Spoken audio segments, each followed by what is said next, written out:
Hello and welcome to Cloud Forest Vibes. My name's Bobby, and this is how I grow orchids and carnivorous plants.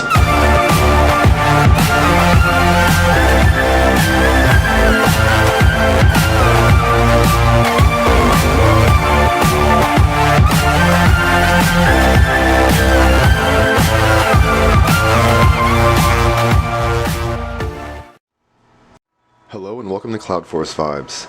In today's video, it's time yet again for another care collab. This time, the topic is Cattleya pumila or Laelia pumila. The other channels joining me today are going to be Fernanda, Nascimento, Plants and Other Things, and MattbyNature.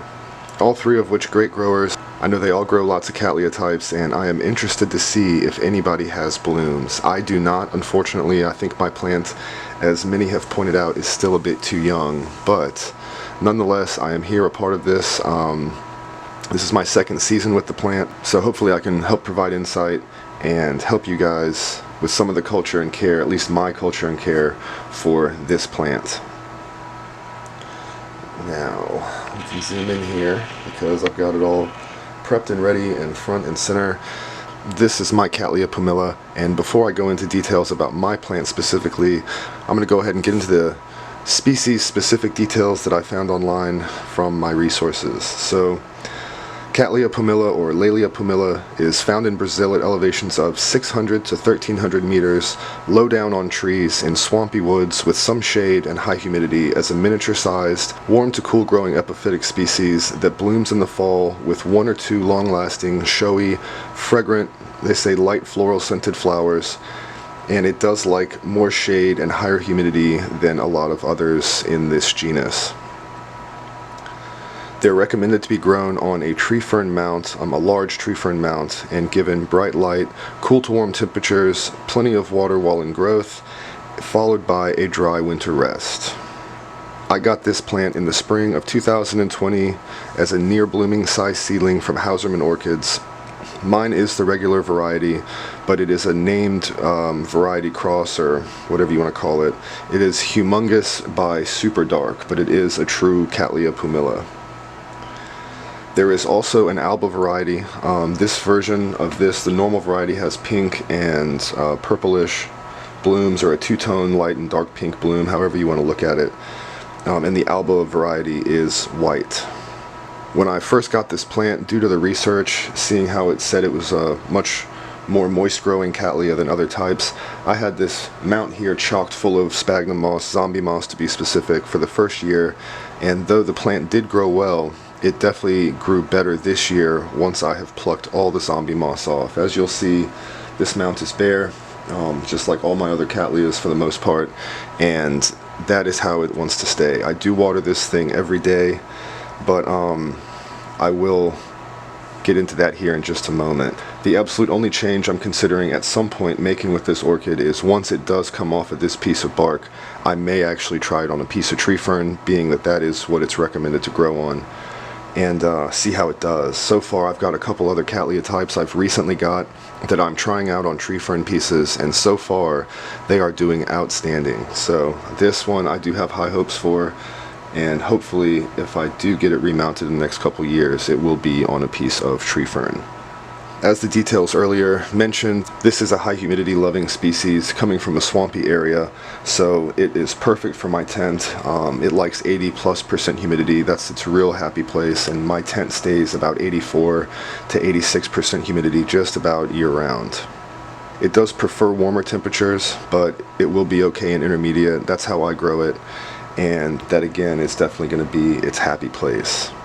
As I mentioned, being bare rooted on this cork and being a moisture loving one, I do water this every single day when it's in growth, from spring all the way through fall. I've just recently started backing down the amount of water and stuff I'm giving it to every other or every third day in the preparation for this winter.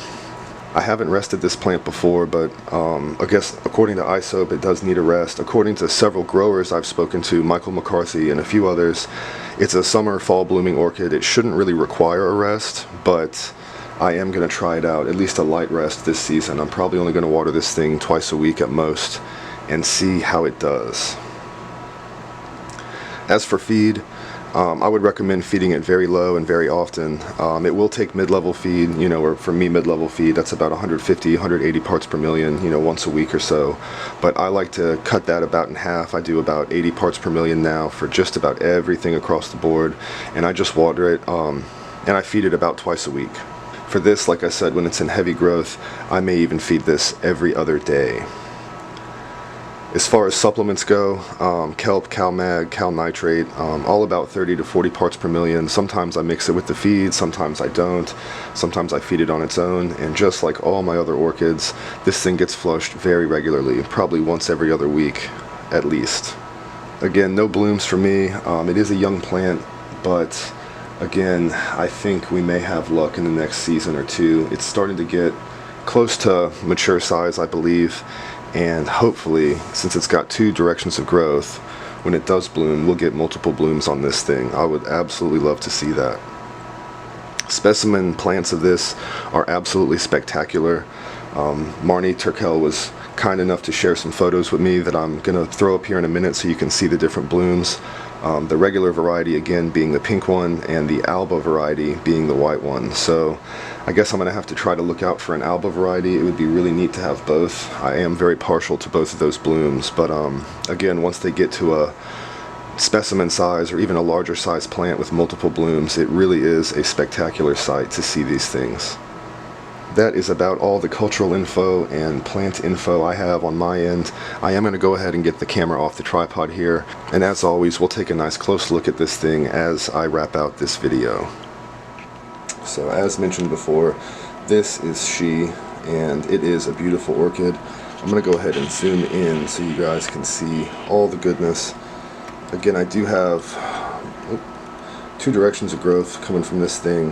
Again, I picked all of the moss off of the mount. That's why it's kind of stood up off of there. It had grown through the moss at first and still got its roots all over this bark, but if you want to see a nice healthy root system, this is a nice example of what really high humidity will do when it comes to a Cattleya orchid, especially mounted. You might get worried about them needing moss or something to retain moisture, but I assure you this mount gets wet. It stays pretty wet for several hours. This plant gets all the nutrients and water it needs in that time period, and it does really well, as you see. Very happy plant. I wish all my Cattleyas grew as compact as this one and had as happy a roots as this guy. So very nice. Again, I do prefer to grow it bare rooted. It lets me monitor everything, and they just grow all over the place however they want to grow. Anytime you have a plant, in my opinion, that needs a rest, very minimal media is the easiest way to monitor that, if anything. Again, bare rooted, super easy to monitor. I will know definitely when it's dry and definitely when it's moist. So that is that. Again, I'm going to experiment with the dry rest, even though a lot of people have told me it doesn't necessarily need it, and we are just going to see. Hopefully next year brings us some blooms. Again, I cannot wait to see if the other folks have blooms, because I truly do love this orchid. Speaking of other folks, please don't forget to go check out the other people participating in this care collab. Again, the channels are Fernanda, Nascimento, Orchids and Succulents, Plants and Other Things, and MattbyNature.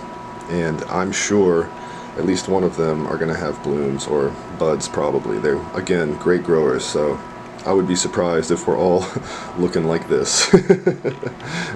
Anyhow, I hope you enjoyed today's video. I hope you learned something, and until next time, as always, please stay safe.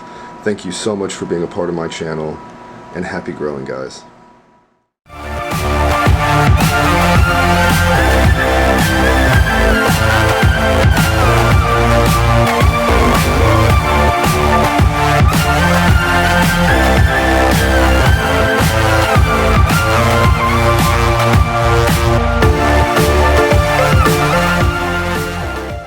You know, I guess it would be unfair, since I gave you a little teaser before, to not show this.